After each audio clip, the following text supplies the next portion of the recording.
What is gravity? Stunned silence. Any order?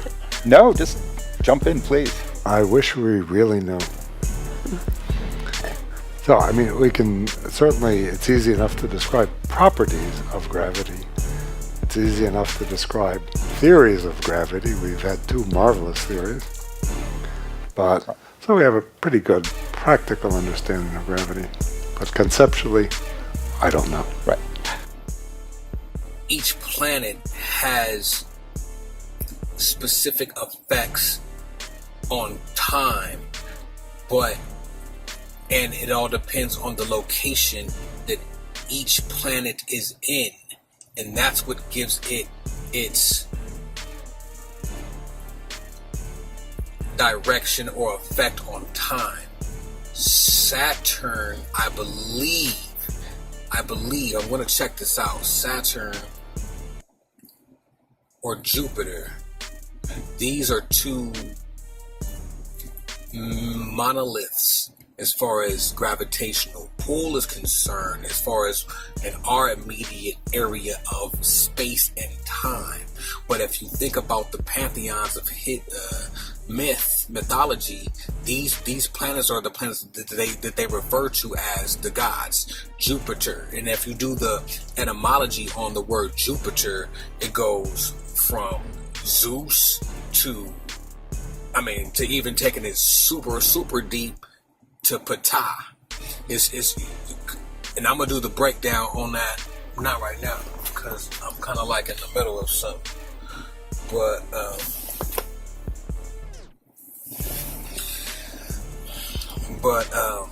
But even the word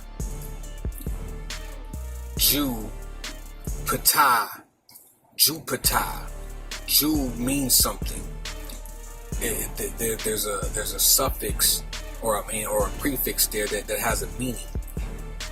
I'll probably insert that meaning here in the edit.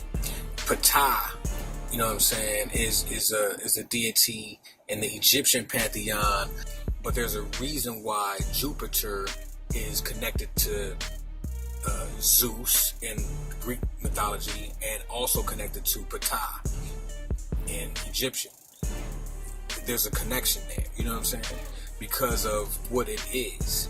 Now, if space and time are the same fold, right? So if space and time are the same fold, this will make sense. That means that the distance in space, or the different areas of space, and the celestial bodies that inhabit those areas, that's why they refer to these planets as gods, because there's a word called eon. Eon refers to the gods, the eons, but eons also means time. So how can you say 1,000,000 eons ago, but eons means gods or planets? But then it makes sense when eons means time. Millions of eons ago. Now you see that these planets are the gods because they sit in different locations and different distances in time. So the further the celestial body or planet is, the more greater of a god it is, or a celestial entity it is. These are the eons. These are the gods that sit inside of gravity. Gravity, that dimension, is the dimension of the gods. They live there. These are the eons. They live there. You know what I'm saying? All materials, atomic and subatomic, when you look at things on the quantum level, as far as protons, neutrons, electrons, all of these small particulate items or objects have gravitational fields. Why do these items have gravitational fields? It's because gravity is the is it's not just keeping things on the ground or letting things float away. Gravity is a lot deeper than that. It's almost the substance of ether. So it's so hard to conceptualize ether without even understanding gravity a little. That's why a plant or a seedling can grow out of the ground as a little seedling and defy gravity by even bursting through the soil.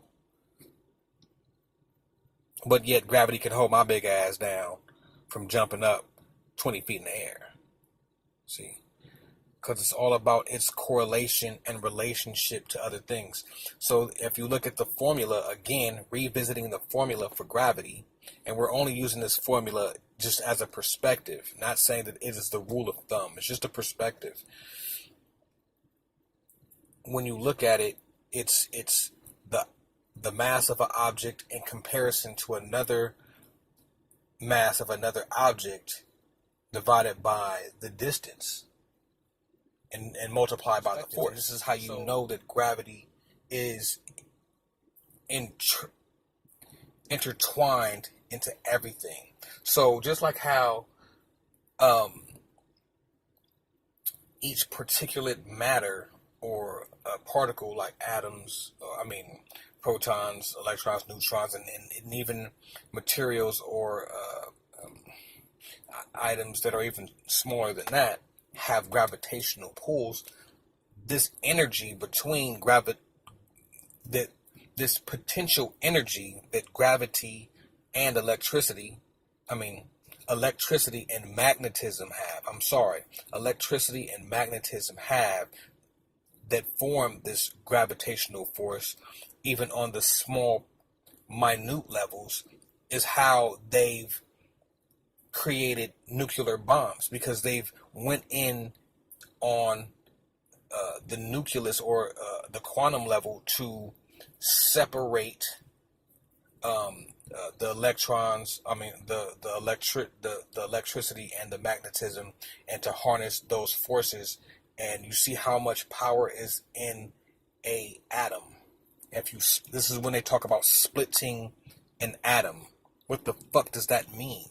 You're splitting an atom and it blows up and creates a nuclear bomb, an atomic bomb. I'm sorry, an atomic bomb. I said nuclear bomb. An atomic bomb. But it's all based on dealing with the forces of gravity and the ethers. We have this exact same energy inside of our bodies. The ether that is inside of our bodies, one person could probably blow up a whole continent, or at least half of it. And think about how many millions of people, billions, trillions of people that are on this planet. Something to fucking think about. That which would prevent my body passing through the wall would not be a collision of particles, but rather a collision of forces.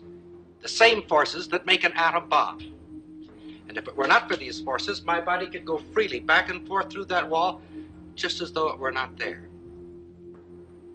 It is within the realm of scientific possibility that there could be two worlds coexistent, occupying the same part of space at the same moment of time, each world just as real as the other, with its mountains, valleys, rivers, trees, and people. And that one world could pass freely through the other world, neither world being conscious of the existence of the other world, if you grant just one thing. Atomic forces within the material substance of these two worlds that are not mutually interacting. What do we mean by this? Let's see. Here are two pieces of steel. Their appearance is quite similar, but a magnet will reveal a basic internal difference between the two pieces. This one, of course, is picked up, but this one is unaffected. This piece of steel is non-magnetic, stainless steel. Of course, we all know that other metals, such as brass or aluminum, are not affected by the magnet. But a ring made of aluminum is something else. It can be suspended in air by the electromagnetic force of what is actually a transformer.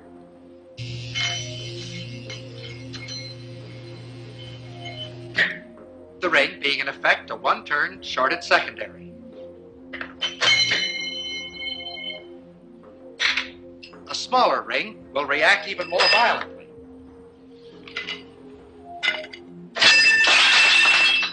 Here is another ring. This one made of a material we say is non-conductive. And it is completely unaffected.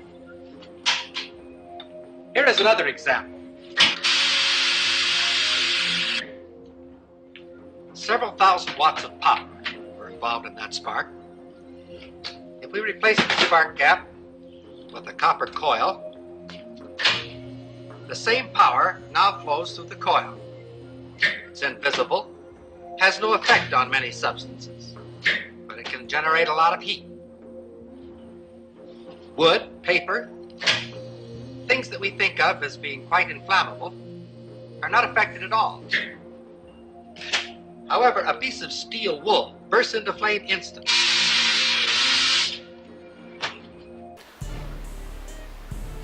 And one other thing, or one last thing that is really important about digesting all of this information about gravity, especially when we're looking at it as it being external, and we're looking at it as it being space and the external.